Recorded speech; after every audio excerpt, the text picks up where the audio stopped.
ನಮಸ್ತೆ ಫ್ರೆಂಡ್ಸ್, ಇವತ್ತು ನಾವು ಕೇರಳದ ಇನ್ನೊಂದು ರೆಸಿಪಿ ಪುಳಿ ಇಂಜಿ ಮಾಡುವ. ಇದು ತುಂಬ ಚೆನ್ನಾಗಿರ್ತದೆ. ಇದಕ್ಕೆ ನಾವು ಒದ್ದೆ ಸ್ಪೂನೆಲ್ಲ ಯೂಸ್ ಮಾಡದಿದ್ರೆ ಇದನ್ನು ತುಂಬ ದಿನಗಳವರೆಗೆ ಹಾಗೆ ಇಡ್ಬೋದು, ಏನಾಗುವುದಿಲ್ಲ ಇದು. ಇದನ್ನು ಮಾಡಲಿಕ್ಕೆ ನಾನು ದೊಡ್ಡ ಲೆಮನ್ ಸೈಜ್ ಅಂತ ಹುಣಸೆ ಹಣ್ಣನ್ನು ನೀರಿನಲ್ಲಿ ನೆನೆ ಹಾಕಿಟ್ಟಿದ್ದೇನೆ. ಇದನ್ನು ಮಾಡಲಿಕ್ಕೆ ನಮಗೆ ಮೇಯ್ನಾಗಿ ಬೇಕಿರುವಂಥದ್ದು ಶುಂಠಿ. ನಾನಿಲ್ಲಿ ಒಂದು 100 ಗ್ರಾಂ ಶುಂಠಿಯನ್ನು ಚಿಕ್ಕ ಚಿಕ್ಕದಾಗಿ ಕಟ್ ಮಾಡಿ ಇಟ್ಕೊಂಡಿದ್ದೇನೆ. ಮತ್ತೊಂದು ಅರ್ಧ ಕಪ್ನಷ್ಟು ಬೆಲ್ಲ ತಗೊಂಡಿದ್ದೇನೆ. ಒಂದು ಅರ್ಧ ಚಮಚದಷ್ಟು ಅರಿಶಿನ, ಅರ್ಧ ಚಮಚದಷ್ಟು ಮೆಣಸಿನ ಹುಡಿ, ಒಂದು 2.5 ಚಮಚದಷ್ಟು ಉಪ್ಪು, ಮತ್ತು ಒಂದು 5 ಸಾಂಬಾರು ಈರುಳ್ಳಿ, ಒಂದು 2 ಕಾಯಿ ಮೆಣಸು, ಮತ್ತು ಒಂದು 2 ಎಸಳಿನಷ್ಟು ಕರಿಬೇವಿನ ಎಲೆಯನ್ನು ಇಟ್ಕೊಂಡಿದ್ದೇನೆ. ಒಂದು ಪಾತ್ರೆಯನ್ನು ಬಿಸಿಗಿಟ್ಟು ಅದಕ್ಕೆ ಒಂದು 4 ಚಮಚದಷ್ಟು ತೆಂಗಿನ ಎಣ್ಣೆ ಸೇರಿಸಬೇಕು. ಅದಕ್ಕೇನೆ ನಾವು ರೆಡಿ ಮಾಡಿಟ್ಕೊಂಡಂಥ ಶುಂಠಿಯನ್ನು ಹಾಕಿ ಫ್ರೈ ಮಾಡ್ತಾ ಇರಬೇಕು. ಫ್ರೈ ಮಾಡ್ತಾ ಇರುವಾಗ ನಾವು ಕಟ್ ಮಾಡಿಟ್ಕೊಂಡಂತಹ ಕಾಯಿ ಮೆಣಸು, ಮತ್ತು ಕಟ್ ಮಾಡಿಟ್ಕೊಂಡಂಥ ಸಾಂಬಾರು ಈರುಳ್ಳಿ, ಮತ್ತು ನಾವು ತೆಗೆದಿಟ್ಕೊಂಡಂತಹ ಕರಿಬೇವಿನ ಎಲೆಯನ್ನು ಕೂಡ ಸೇರಿಸಿ ನಾವು ಚೆನ್ನಾಗಿ ಮಿಕ್ಸ್ ಮಾಡಬೇಕು.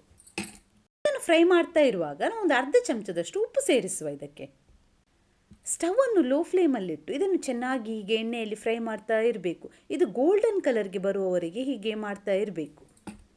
ಇದೊಮ್ಮೆ ಗೋಲ್ಡನ್ ಕಲರ್ಗೆ ಬಂದಾಗ ಸ್ಟವನ್ನು ಆಫ್ ಮಾಡಬೇಕು. ಮತ್ತು ನಾವು ತೆಗೆದಿಟ್ಕೊಂಡಂಥ ಅರ್ಧ ಚಮಚ ಅರಿಶಿನ, ಅರ್ಧ ಚಮಚ ಮೆಣಸಿನ ಹುಡಿಯನ್ನು ಸೇರಿಸಿ ನಾವು ಚೆನ್ನಾಗಿ ಮಿಕ್ಸ್ ಮಾಡಬೇಕು.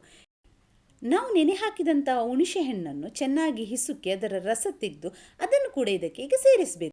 ಈಗ ಸ್ಟವ್ ಆನ್ ಮಾಡಿ ಸ್ಟವನ್ನು ಮೀಡಿಯಂ ಫ್ಲೇಮಲ್ಲಿಟ್ಟು ಇದನ್ನು ಚೆನ್ನಾಗಿ ಮಿಕ್ಸ್ ಮಾಡ್ತಾ ಇರಬೇಕು. ಆಗಾಗ ಕೈ ಆಡಿಸ್ತಾ ಇರಬೇಕು, ಇಲ್ಲಾಂದರೆ ಇದು ತಲೆ ಹಿಡಿದು ಹೋಗ್ತದೆ.